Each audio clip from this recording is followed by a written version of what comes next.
नमस्कार, मैं हूं आपके साथ पूनम और आप देख रहे हैं हिमाचल दस्तक वेब टीवी की प्रस्तुति दस्तक दिन भर। और मैं यशपाल सिंह। आइए नजर डालते हैं आज के मुख्य समाचारों पर। पालमपुर में बिजली की तारों पर जा गिरा पेड़, एक टेम्पो भी आया चपेट में। जयसिंहपुर में ट्रांसफार्मर के साथ लगती तारों पर जा गिरा दरख्त। कोटगढ़ में ओलावृष्टि का कहर, सेब की फसल को भारी नुकसान। बिंदल के साथ सीएम जयराम भी दिखाएं नैतिकता, पूर्व विधायक सोहनलाल ने कसा तंज। रामपुर से यूपी के लिए भेजे 69 मजदूर।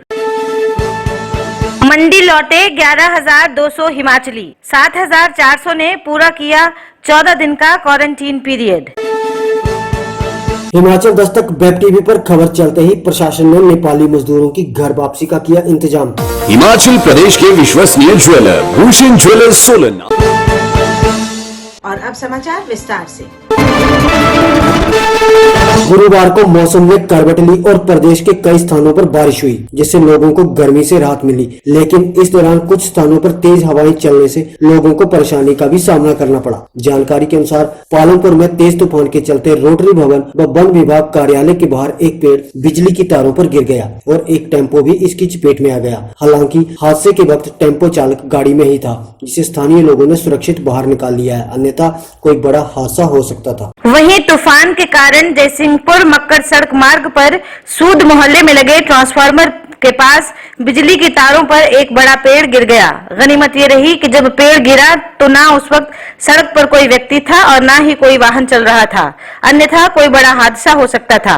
लोगों ने पेड़ गिरने की आवाज सुनी तो वे तुरंत मौके पर पहुंचे और विद्युत विभाग के सब स्टेशन में तुरंत सूचना दी, ताकि बिजली जब आए तो तारों पर पेड़ गिरा होने के कारण कोई नुकसान न हो। लोगों का कहना था कि इस मोहल्ले में बिजली विभाग के ट्रांसफार्मर के आसपास आमों का एक बगीचा है, जिसमें कई पेड़ सूख चुके हैं, जो कभी भी ट्रांसफार्मर को नुकसान पहुंचा सकते हैं।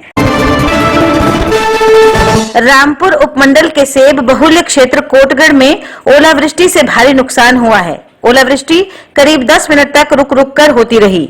भारी ओलावृष्टि से सेब के पौधों में लगे फल व पत्ते झड़ गए। अपेक्स बॉडी सहकारी सभा कोटगढ़ के महासचिव मंजीत चौहान ने बताया कि ओलावृष्टि से बागवानों व किसानों को भारी नुकसान हुआ है। सरकार को बागवानों को मुआवजा देना चाहिए ताकि कुछ हद तक उनके नुकसान की भरपाई हो सके।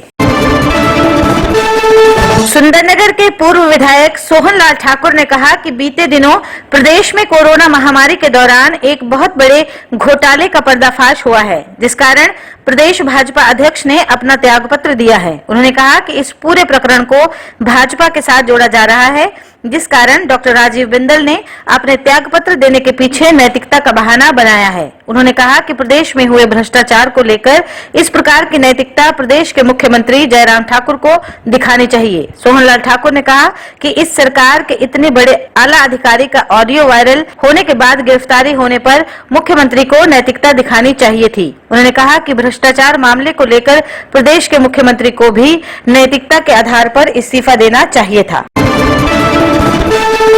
रामपुर बुशहर से गुरुवार सुबह 7:30 बजे उत्तर प्रदेश के 69 मजदूरों को रामपुर प्रशासन ने घर भेज दिया। आरएम रामपुर गुरबचन सिंह ने बताया कि बुधवार को इनका मेडिकल टेस्ट करवाया गया था।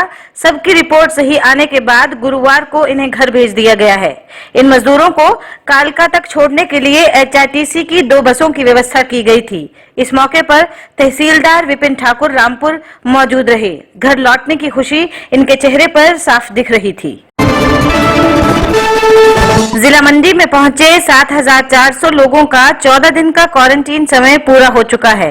लगभग 3,700 लोग अभी भी क्वारंटीन में हैं। उनमें से 900 लोग संस्थागत और 2,800 लोग होम क्वारंटीन में हैं। ये जानकारी उपायुक्त मंडी ऋग्वेद ठाकुर ने दी। उन्होंने बताया कि 1 महीने के भीतर 11,200 लोग मंडी लौटे हैं। उपायुक्त ने बताया कि महाराष्ट्र, गुजरात से आए 316 लोगों के लिए गए सैंपल में 5 मामलों के अलावा अन्य सभी की रिपोर्ट नेगेटिव आई है। प्रशासन पूरी एहतियात बरत रहा है। उपमंडल संगड़ा के अंतर्गत निर्माणाधीन एक सड़क पर काम कर रहे 15 नेपाली मजदूरों को लेकर हिमाचल दस्तक वेब टीवी पर खबर चलने के कुछ समय बाद ही सिरमौर जिला प्रशासन द्वारा उनके भेजने की व्यवस्था कर दी गई है। गुरुवार दोपहर बाद उक्त खबर प्रसारित की गई थी। एसडीएम संगड़ा राहुल कुमार ने बताया कि शुक्रवार को उन्हें नेपाल भेजने की व्यवस्था कर दी जाएगी तथा इनके पास जारी हो चुके हैं। चित्र बहादुर, टीकाराम, गोपाल, मन बहादुर, पूर्णचंद आदि 15 विदेशी मजदूरों ने बताया कि पिछले 64 दिनों से ना तो उन्हें काम मिल रहा है, ना ही अपने देश जाने की अनुमति मिल रही थी। उन्होंने हिमाचल दस्तक वेब टीवी का आभार जताते हुए कहा कि खबर चलने के बाद प्रशासन ने उनकी सुध ली है और अब उन्हें घर जाने की उम्मीद बंध गई है।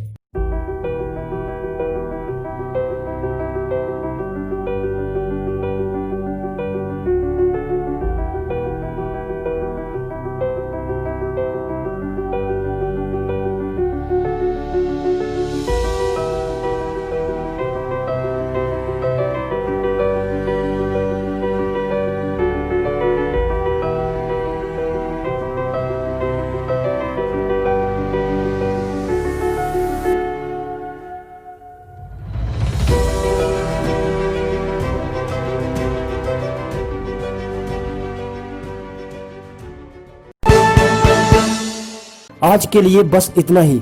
घर पर रहें, सुरक्षित रहें और देखते रहें आपका अपना वेब टीवी हिमाचल दस्तक, दिल से दिमाग तक। शुभ रात्रि।